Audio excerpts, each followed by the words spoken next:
Assalamualaikum warahmatullahi wabarakatuh. Di sini saya akan mempresentasikan metode pelaksanaan pekerjaan flyover timpal pada larang. Sebelumnya saya akan memperkenalkan rekan-rekan yang menyusun eh, PPT ini. Yang pertama ada Fitra Nur Hasan, lalu kedua ada Yosua, yaitu saya, yang ketiga ada Arina, yang keempat ada Asri. Baik, pertama-pertama saya akan mendeskripsikan lokasi pekerjaan. Lokasi pekerjaan berada di Provinsi Jawa Barat yang berletak di Simpang Padalarang. Akses untuk ke sana melalui Jalan Tol Purbalunyi, lalu keluar di exit Tol Padalarang atau bisa juga melalui Jalan Nontol, yaitu jalan nasional yang berasal dari Kota Bandung menuju Padalarang. Metode pelaksanaan proyek flyover Simpang Padalarang. Nah, di sini ada flowchart pekerjaan flyover. Yang pertama dari bore pile, footing, abutmen-abutmennya dan pilar-pilarnya. Lalu ada pekerjaan dinding abutmen, lalu juga ada pekerjaan patinjak, ada juga pekerjaan kolom pier, pekerjaan pier head, lalu juga ada pekerjaan bearing pit. Di sini kita bisa melihat beberapa paket pekerjaan yang akan dilaksanakan, yang ditunjukkan dengan kotak warna hijau. Dan nanti kalau setelah paket-paket pekerjaan itu dilaksanakan dan berarti menunjukkan bahwa telah selesai proyek.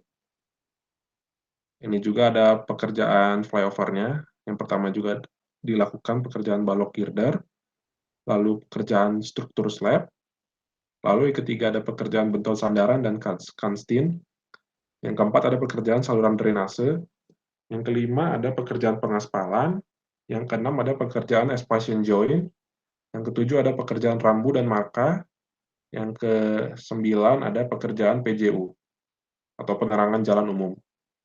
Dan ini juga ada paket pekerjaannya ditunjukkan oleh kotak berwarna hijau.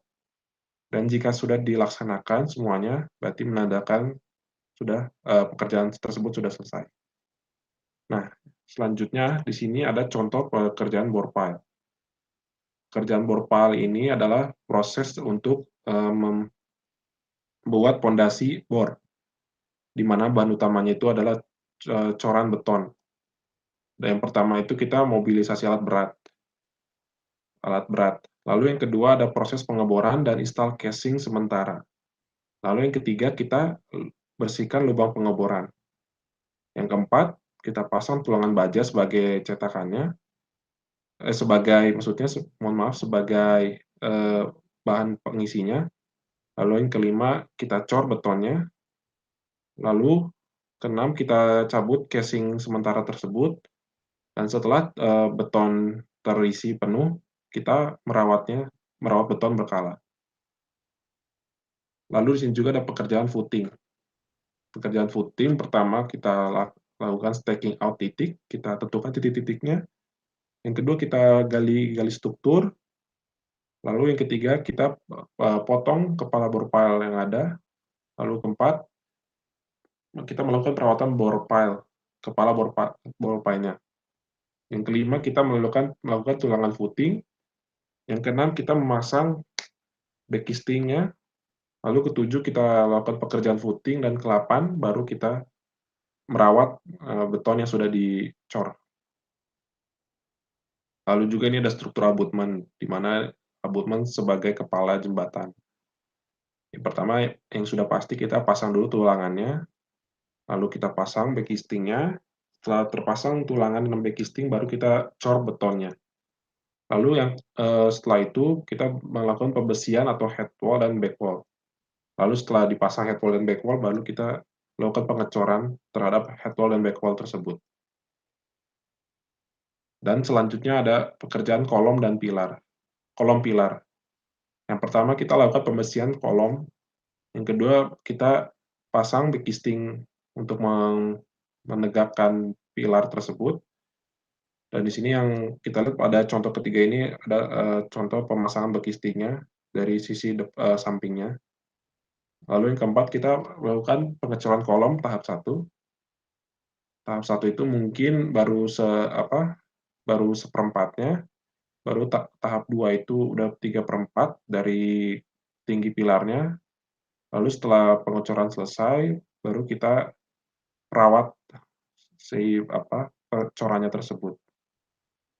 Lalu setelah itu, setelah kita cor, baru kita bongkar beki shifting tersebut. Lalu ada juga pier head atau kepala abutment. Yang pertama ada pemasangan PD8 shoring tower, lalu pemasangan platformnya, lalu kita lakukan pembesian pier head-nya, lalu kita pasang backisting pier head, lalu kita cor pier head-nya, dan akan nampak seperti gambar pada gambar nomor 6. Bearing pad atau angkur. Pekerjaan yang pertama untuk memasang bearing pad atau angkur adalah pekerjaan pembesian backisting dan mortar pad. Yang kedua, kita lakukan pengecoran mortar pad. Yang ketiga, kita lakukan pekerjaan finishing mortar pad. Dan keempat, kita lakukan pekerjaan pemasangan bearing pad. Setelah itu, kita ada juga pekerjaan pemasangan angkur, lalu di sini ada juga, lalu setelah itu kita finishing.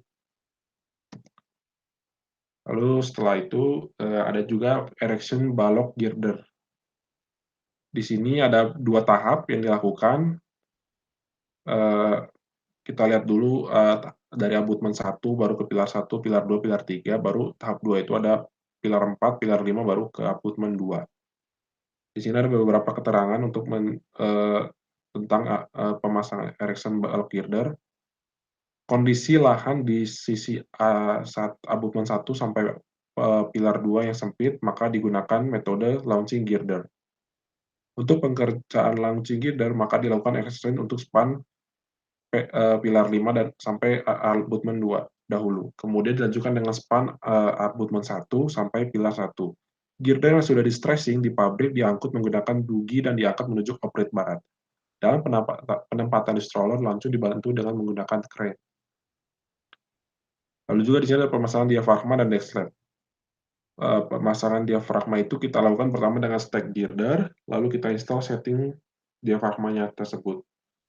Lalu yang pekerjaan deck slab-nya itu pertama kita pekerjaan persiapan dulu, kita siap-siapkan alat dan bahannya, lalu kita pasang deck slab-nya.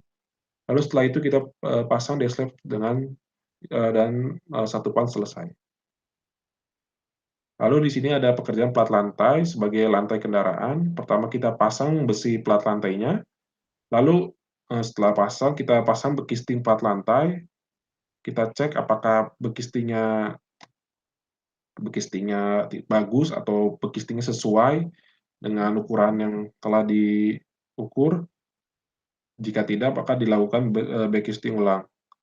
Lalu kita pasang safety net, lalu kita cor plat lantai, lalu kita curing plat lantainya tersebut, lalu kita setelah di curing, barulah kerjaan plat lantai tersebut selesai. Nah, di sini ada pekerjaan expansion joint. Yang pertama kita isi atau kita bersihkan beberapa mungkin dari join-joinnya tersebut, pembersihan dilatasi. Lalu kita set aspal joinnya untuk agar tidak kemana-mana si aspalnya. Lalu kita isi agregat, lalu kita hamparkan dan kita campur aspalnya, baru kita finish aspal joinnya. Lalu juga ada pekerjaan beton sandaran.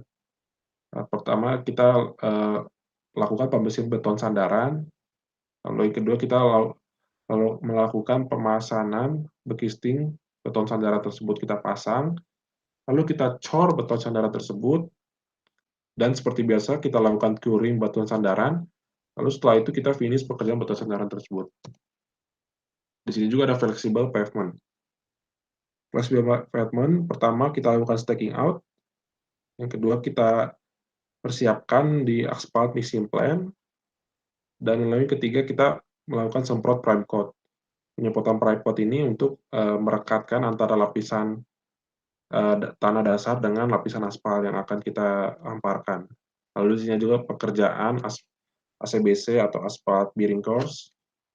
Lalu setelah pekerjaan ACBC atau aspal dasar, baru kita semprotkan tack coat. Tack coat juga di sini sama fungsinya untuk merekatkan aspal dengan lapisan sebelum dengan lapisan sesudahnya, tapi di sini dia penyemprotan tack coat itu setelah dihamparkan ACBC, baru dihamparkan tack coat.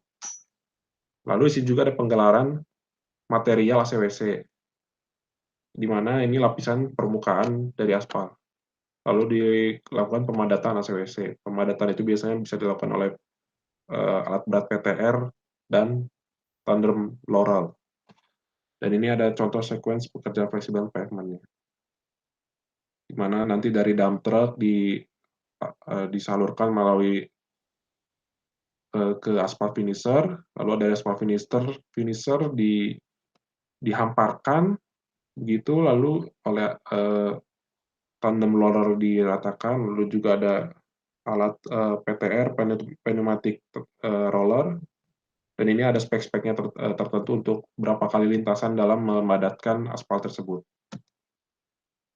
Dan juga ada beberapa ketentuan yang bisa kita lihat untuk pengecekan pekerjaan-pekerjaan yang tadi kita sudah lihat. Mulai dari pengecoran, pengecekannya itu bisa pengujian SLAM test, nanti peraturan digunakan itu SNI 1972 dan sampai 1990.